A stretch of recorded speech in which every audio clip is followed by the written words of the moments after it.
السلام علیکم. کیا آپ جانتے ہیں کہ جنوبی ایشیا میں ایک ایسا ملک بھی ہے جو ہر طرف سے گھیرا ہوا ہے؟ آپ کو پتہ لگ گیا ہوگا، وہ ہمارا ہمسایہ ملک بھارت، جس کو ہر آئے روز چین سے حتمی شکست کھانی پڑتی ہے، بلکہ اپنی زمین بھی دینی پڑتی ہے. میں آپ کو بتاتا ہوں، آج بھارت کے مشہور اخبار میں روز نے خود مودی حکومت کو بتایا کہ انہوں نے 1000 اسکوائر کلومیٹر اور 10 سے 13 پیٹرولنگ پوائنٹس جو اب PLA کے پاس ہیں. PLA مطلب پیپلز لبریشن آرمی، جو چائنا کی آرمی ہے، جس نے بھارت کی وادی گلوان کے 20 اسکوائر میٹر، ہاٹ اسپرنگ کے 12 اسکوائر کلومیٹر، پینگیونگ میں جدھر بھارت کے 20 فوجی مارے گئے تھے میں 65 اسکوائر کلومیٹر، اور چوشل میں 20 اسکوائر کلومیٹر پر قبضہ کر لیا. بلکہ اس علاقے پر بھی قبضہ کر لیا جدھر پہلے دونوں ملک پیٹرولنگ کرتے تھے. بلکہ 30 سے 31 اگست کی شب میں بھارت کی فوج نے دراندازی کی کوشش کی اور بری طرح ناکام ہو گئی، کیونکہ چین نے ادھر پوری طرح فوج اور ٹیکنالوجی ڈپلوائے کر دی ہے. نہ ہی ادھر مسلسل شکست ہے، بلکہ بھارت میں کرونا وائرس ایک خوفناک حد تک بڑھ گیا ہے، اور اب بھارت میں ہر روز 78,000 کیس آ رہے ہیں، اور کرونا وائرس میں ہر روز زیادہ سے زیادہ کیسز آ رہے ہیں. اور اس وقت جنوبی ایشیا میں پہلا نمبر اور دنیا میں تیسرا نمبر بھارت کا ہے، اور ہر روز 1025 لوگ مر رہے ہیں.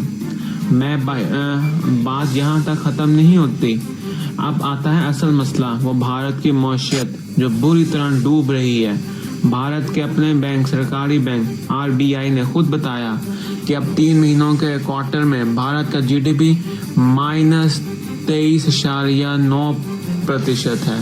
پھر سے -23.9% رہا، جو بھارت کی تاریخ میں اتنا برا GDP اور افراد سر اور بے روزگاری نہیں تھی، جس کی وجہ سے نوکریاں نہ ہونے کے برابر ہیں. اور اگر ایسا ہی چلا تو بھارت دیوالیہ بھی ہو سکتا ہے. بھارت کو ایسے صورتحال سے نکلنے کے لیے پہلے کرونا کی صورتحال میں بہتری لانی پڑے گی، لیکن اس وجہ سے بھارت میں پہلے ہی سرمایہ کاری صرف 3% رہ گئی ہے، جو بہت انتہائی کم ہے. بلکہ اس سے آگے چلا جائے تو خود جب چین سے کوئی چیز نہ درآمد کرنے کا وویلا مچا رہا تھا، تو تبھی انہی دنوں میں انتہائی گنا درآمد بڑھ چکی ہے. اگر آپ دیکھیں پچھلے کوارٹر میں جب بھارت کے 20 فوجی مارے گئے تھے، تو اس وقت 231.18 بلین روپے چین سے درآمد کیے گئے، اور اب کے کوارٹر میں 352.96 بلین روپے ہیں. جس سے پتہ لگتا ہے کہ بھارت اس مشکلات کے بھون میں جدھر سے نکلنا بہت مشکل ہے، اور یہ کہ بالکل نہ سمجھائے گا. اور یہ کرونا وائرس اسی وجہ، جس سے پتہ لگتا ہے کہ بھارت اس مشکلات کے بھون میں ہے جدھر سے نکلنا بہت مشکل لگتا ہے. اور یہ بالکل نہ سمجھیے گا کہ کرونا وائرس کی وجہ سے اس وبا آنے سے ہوا. اس وبا آنے سے پہلے بھی جو شائننگ انڈیا کا GDP پہلے 6%، پھر 5%، اس کے بعد 4% بتایا گیا، جبکہ آزاد معاشرت دانوں کا کہنا ہے کہ بھارت کا GDP وبا سے پہلے ہی 2 سے 3% تھا، اور ہر چیز مہنگی ہو رہی تھی. امید ہے آپ کو میری جمع شدہ انفارمیشن اچھی لگی ہوگی. شکریہ.